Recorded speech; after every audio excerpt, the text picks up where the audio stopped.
Hello everyone. This will be a quick seminar into a mechanic in Mike Tyson's Punch-Out, pink, or to be more specific, recovery from pink. To put it simply, when Little Mac's hearts hit zero, he will turn pink. In this state, he will be unable to fight back and must take evasive action.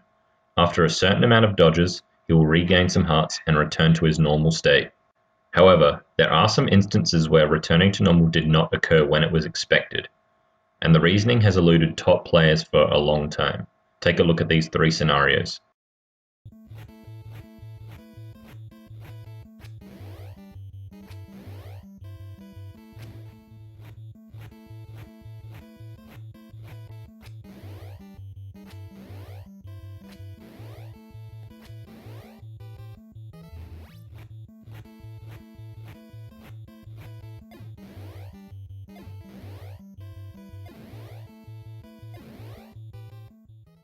In the first example, you saw Mac return to normal after 2 dodges. The second example, it took 4 dodges. And in the third example, it took 4 ducks.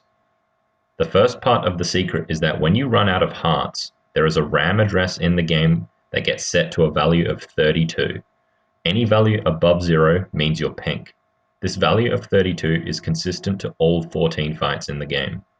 To become unpink, you need to be able to subtract from this value of 32 to get it to 0 or below. What you saw in those clips was a demonstration of 3 different subtraction rates, and each of these 3 subtraction rates is different depending on which opponent you are facing. The first rate I will call normal dodge, which includes all successful quick dodges and late slow dodges. The second rate is called an early slow dodge, and the final subtraction rate is called duck. For Don 2 specifically, the normal dodge has a subtraction rate of -16, whilst the early slow dodge and duck have a subtraction rate of -8. However, this is not all there is to this mechanic. The RAM address that is initially set to 32 can also increase, and it only increases if you get hit while pink.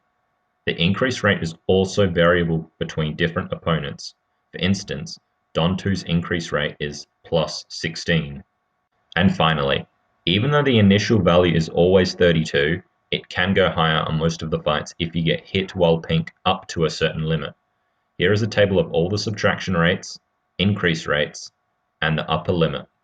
This mechanic was somewhat worked out by myself initially on Don 1, but I also need to thank McHazard for finding all of these values for all of the other fighters. Thanks for watching.